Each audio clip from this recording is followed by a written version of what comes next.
Hello viewers, இன்றைக்கு யப்னா சமையலில் யாழ்ப்பாணத்து முறைப்படி மிளகாயை பொரித்து அரைக்கிற சம்பல் செய்து காட்ட போகிறேன். அதுக்கு தேவையான பொருட்கள் என்னென்னா மிளகாய், இந்த மிளகாய் எடுத்து வச்சுக்கிறேன். மிளகாய் இந்தளவு மிளகாய்க்கு இந்தளவு சின்ன வெங்காயம், மற்றது இவ்வளோ கருவேப்பிலை, மற்றது தேங்காய்ப்பூ, மற்றது தேவையான அளவு உப்பும் போட்டு செய்யணும்.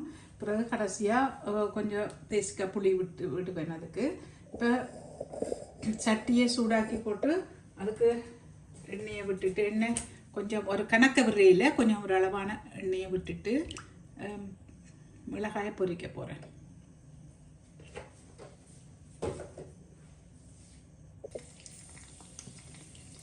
முதல்ல கருவேப்பிலையை போட்டுட்டு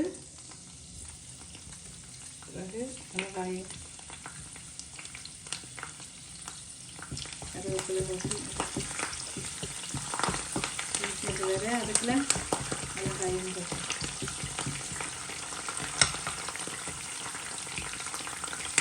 கருவேப்பிலை கொஞ்சம் கூட போட்டால் உடம்புக்கு நல்லது தானே, அதனால் கருவேப்பிலை கூட தான் போடுவேன்.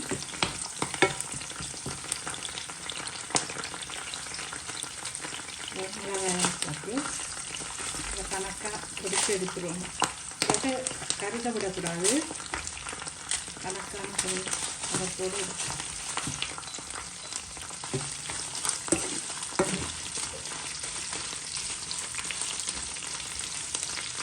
இந்த வாசனை எடுத்து உடனே எடுத்து எடுத்துருவோம்.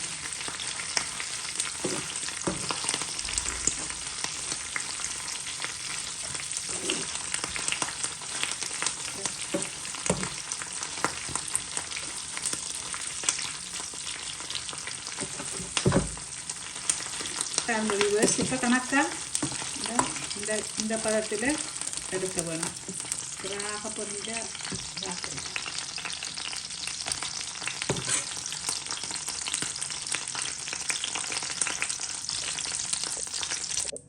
பாருங்க வியூவர்ஸ், இப்போ பொரிச்சு மிளகாய் எடுத்து வச்சுட்டேன். அது கொஞ்சம் ஆற விட்டு இந்த கிரைண்டரில் போட்டு அரைக்க போகிறேன். இந்த கிரைண்டரில் அரைக்கிறது கொஞ்சம்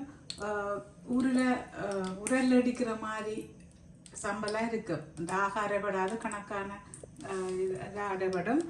இப்போ இந்த மிளகாய், இந்த உப்பும் போட்டு இந்த வெங்காயம் மிளகாய் போட்டு இந்த கிரைண்டரில் அடிச்சுட்டு, பிறகு தேங்காய் பூவும் போட்டு அடிச்சுட்டு, பிறகு இந்த தேசிக்காய் புளியில் ஒரு கொஞ்சம் விடுவேன். அதோட யாழ்ப்பாண முறைப்படி செய்த சம்பல் செய்து முடியும்.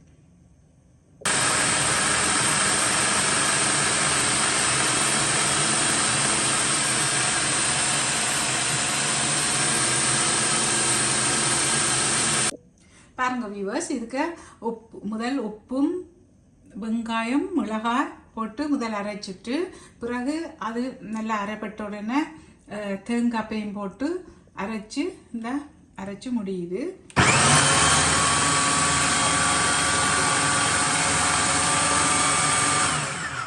சரியாக உரலில் அடிக்கிற மாதிரி இருக்கும் இந்த கிரைண்டரில் அரைக்கிற சம்பல்.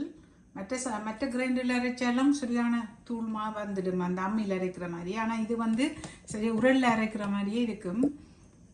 பிறகு இதை இறக்கி போட்டு எடுத்து போட்டு கொஞ்சம் அந்த உப்பெல்லாம் பார்த்து போட்டு கொஞ்சம் தேசி புளி கொஞ்சம் விட்டு பாவிக்கலாம்.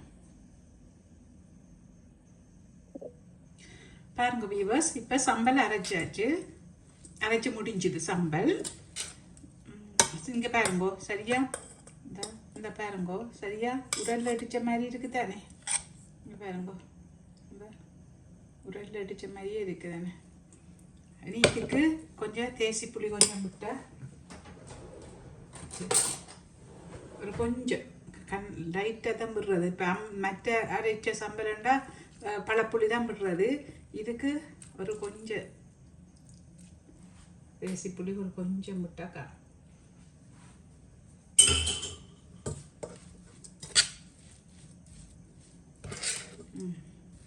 ஓகே வியூவர்ஸ், யாழ்ப்பாண முறைப்படி செய்த இந்த மிளகாய் பொரிச்சு செய்த சம்பல் ரெடி.